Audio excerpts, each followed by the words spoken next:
It's the Metro on 1019 WDET. I'm Tia Graham. Ppl Movin is a social media show that brings people to Detroit to the Detroit underutilized public transit, Detroit Ppl Mover. The show is co-hosted by McMurtrie and Bell, with the goal of reaching people on the streets, or in this case, the Ppl Mover seats. Their show brings strangers, artists, and changemakers onto Detroit Ppl Mover and always asks two simple questions. What's moving you, and what's your next stop? Their storytelling and questions brings in a new and younger perspective to the changing landscape of Detroit. I asked both about what they've been able to learn about the city through conversations on the Ppl Mover. I will say that it is starting to blend a little more. It's a lot more just casual people from the inner city of Detroit that's coming downtown just to see something different, just to have fun with their friends. It's a lot of people, we ask them what they doing. They yeah, we just down here. I'm yeah, that's cool. Y'all should come down here and see the other part of y'all city that y'all don't get to really experience on the inner city. I grew up on the inner city. I live around the inner city from time to time. I moved around a lot in there. So I definitely see the difference.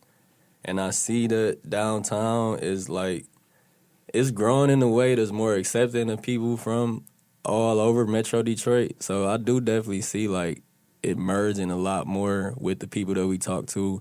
They just coming down just to enjoy downtown as they should. Yeah. Layla? Yeah, I mean, we definitely, like he said, we see a lot of people, from the city, but we also do see a lot of, visitors or, people from outside the city. And I think, our show kind of is, positive motivational theme, so we haven't got too much of and most people have been positive about it, even people who've been here for a long time. We just interviewed this guy that does shoe shining at Greektown Casino. He was saying, yeah, I love the developments, but obviously there is downsides to those developments as well, pushing people out that have been here. So I think it has been, though, cool to see it mixed, because obviously some people in the city are I don't ride the Ppl Mover, but we still have seen a lot of people from the city on the Ppl Mover, just everyday people that are downtown or visitors. So it has been a mix from our experience for sure. Yeah, and Deontay, just piggybacking off of that, because I grew up in the neighborhoods as well. I did not travel often to downtown Detroit, but when I did, started to drive and started to get out here a little bit more, I saw that it was a part of my city, number one, that I didn't know. Then there's a part of my city that at first I didn't think was for me, but then I saw that it was. Did you have that same experience? Definitely when I was younger, before I was more autonomous, when I just went down there with my family and stuff, it just seemed like I was out of town a little bit. This don't really this say Detroit, but it don't really feel like Detroit. But the older I got and the more that I could find my own interests down here and link with my own people down here, I started to realize this is Detroit. All these people come from the same place as me.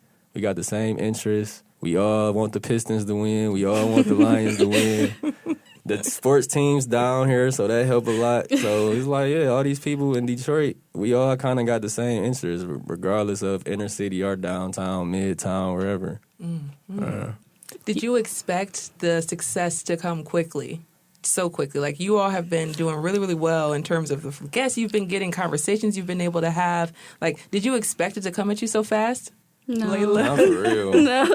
I mean, definitely not. Like I said, we weren't thinking too much of it at first. We were just oh, it's a cool idea. Let's do it. We just wanted to do something, I guess. And then, I was our videographer, Nick, he does so much, for us as well. He does, the shooting and the editing. He knew him. So that's, the team that we have. And we were just yeah, let's just do this. And, definitely feels way beyond us now, with, the reach that it's gotten and, people's response to it. So now it's we can't stop. You cannot stop. I was going to say there's no stopping now. No, for real.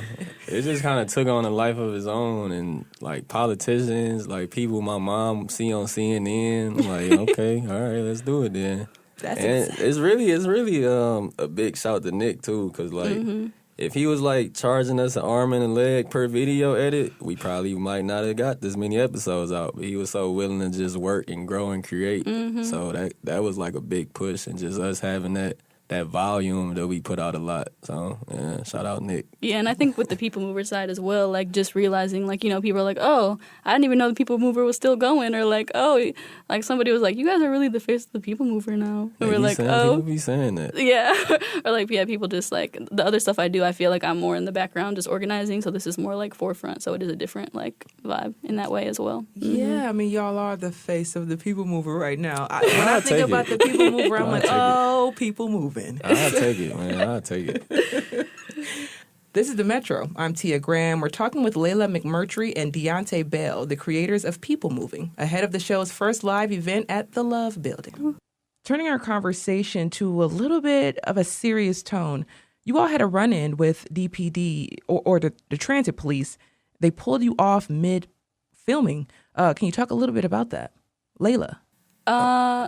Yeah, so I think it was like the transit police, and like basically like when we first started filming, I had like reached out to like the team to see like what we needed, and they were like, oh, we'll get back to you, but like at first they didn't, so I was just like, let's just do it. And then I think the transit police were like, oh, you're gonna get a fine. They didn't like pull us off, they just told us, and we just kept doing it anyway. And then like one more time it happened, and then like I reached back out. I was like, hey, like let's talk. So we talked to their outreach manager, Erica Alexander. She loved the idea. They had been interacting with our social media posts, but like, you know, obviously the transit police and the other people don't always know the same, you know, things, and you are supposed to have like a permit. So we talked to like her about it, and then kind of now like it's been smooth like since then. So now we're able to kind of have that permission through her. But at first, we just had to conversate with them. And Deontay, what did that teach you about just the process of shooting and filming in the city? You do have to take the proper steps, even if you see it as kind of redundant. It's like the transit police was just doing their job. And the one time they didn't like actually pull us off, but they kind of like intimidated us off a little bit. Like they didn't physically pull us off, but like they standing there and like, yeah, y'all gotta leave, and they just standing there until we leave with all this serious gear on and flashlights and weapons and stuff. Like we just on here filming, bro. We not doing nothing to harm nobody.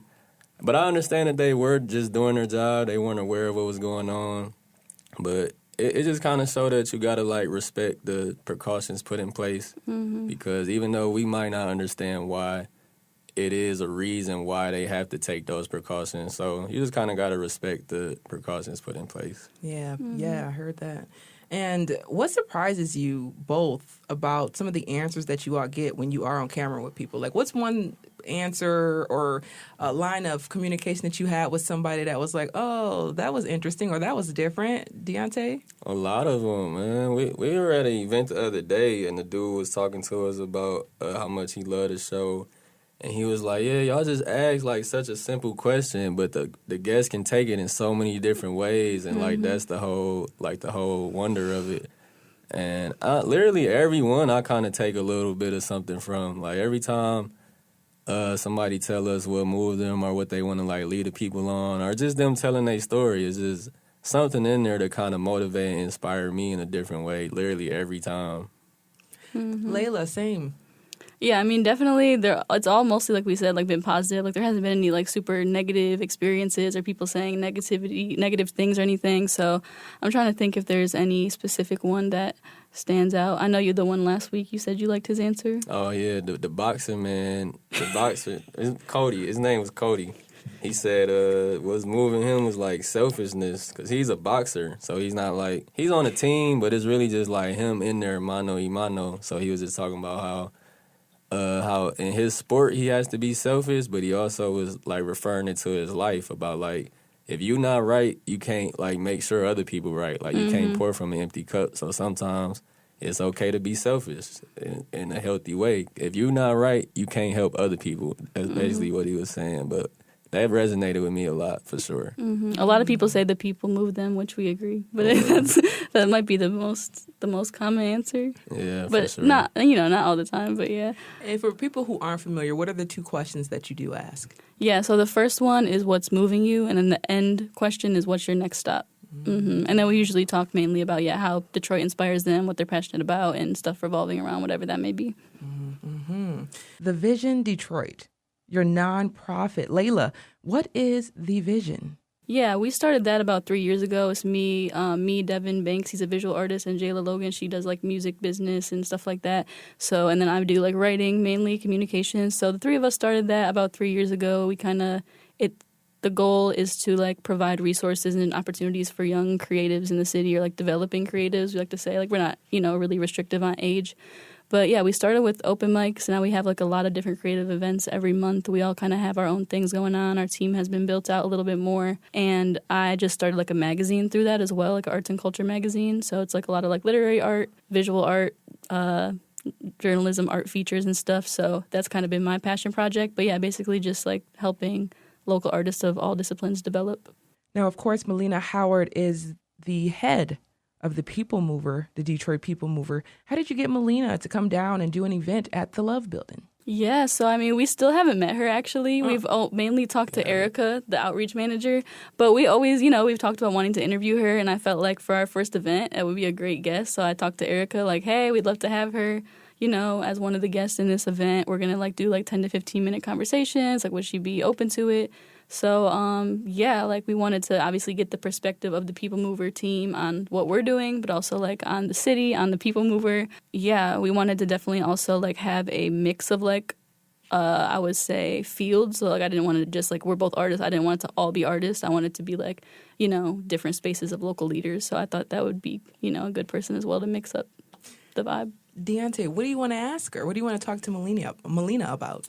I don't know if I should spoil it. Should I spoil it? Just a little bit of a... Well, one thing I for sure want to ask her is, like, how does she feel about, like, just her relationship, or just transit relationship with content and creation and creators, and just see where she think that she can fit in that to kind of help that relationship grow a little bit. Mm-hmm. Yeah. Mm-hmm. Could you give me a little bit of a background about your other guests as well? Now, you have Devin Carr. Mm-hmm. Why did you think he was a good fit for this particular event? Yeah, definitely. So, yeah, we had a few different guests that we had in mind or, like, reached out to for the event. And then he's somebody that, like, I've known for a few years just in the art community, and I've seen kind of how he's built his company, 888 Creative, pretty successfully over the last couple of years, doing a lot of content in the city, but also outside of the city. He's built, like, a team around that. He did some content for our Festival for the Vision last year. So I thought, he would bring a different perspective. I knew that he also knew Curtis Roach as well. And wanted to have him on the show at some point, and then ended up just asking for this event, like, hey, last minute, like, hey, would you want to do this? And he was like, yeah, for sure, I'll be down. And then he's going to have his team come out and do content as well. But just to get the perspective on, like, building a company in the city as, like, a young creative, and, like, how he has felt just being, growing that, basically. Yeah. And you brought up Curtis, of course. Now, we all know who Curtis is sitting in this room, but Deontay, tell us who Curtis is, Curtis Roach, and why he was a good fit for this event. Like, he kind of like famous for real. Like, he got like a real notable name. He real charismatic, real like he know who he is, but the thing about him is, like, he's still real, like, approachable and accessible. Like, he be outside at all the same places that we be outside. He know all the same people we know, and he support the show as well, and he just kind of is real, like, personable. So I think it'd be cool for people just to see him in a different light and get to just see, like, the more personable side of him rather than just, like, what they see on social media all the time. Mm-hmm. Yeah. What is your goal for this event, Deontay? Just for the people to come experience something with us, to grow our relationship with the community, grow our relationship with the people. Hopefully that the people that we talk to can give some valuable insight to anybody that's in any of those fields or looking to get in any of those fields. And just build the community, just strengthen our community, strengthen the community of the creators in Detroit, and just help the people feel something in real life, Mm-hmm. Yeah. We're missing that. We're missing that. Sure. Layla, same thing. What do you hope people take away from the event happening July 24th at the Love Building? Yeah, definitely. I mean, I think basically what he said, mainly like strengthening relationships between us and our audience, but then also just between the community and each other, and then with the guests that we have. We're going to have, like, some art vendors as well that helped us with the shirt. So, like, kind of make it more, like, multifaceted. And people to have a good time, We're going to probably try to pop in the audience, ask some other people what's moving you as well. Have some, like, interactive stuff going on. So, just to have fun, connect with us, and connect with new people. Layla McMurtrie and Deontay Bell are the co-hosts of Ppl Movin, a fast-growing social media talk show conducted on Detroit People Mover. Ppl Movin is hosting their first event tomorrow night at the Love Building, Off the Track, featuring Melina Howard, the general manager of Detroit People Mover, Detroit music artist and content creator Curtis Roach, and Devin Carr, founder of 888 Creative.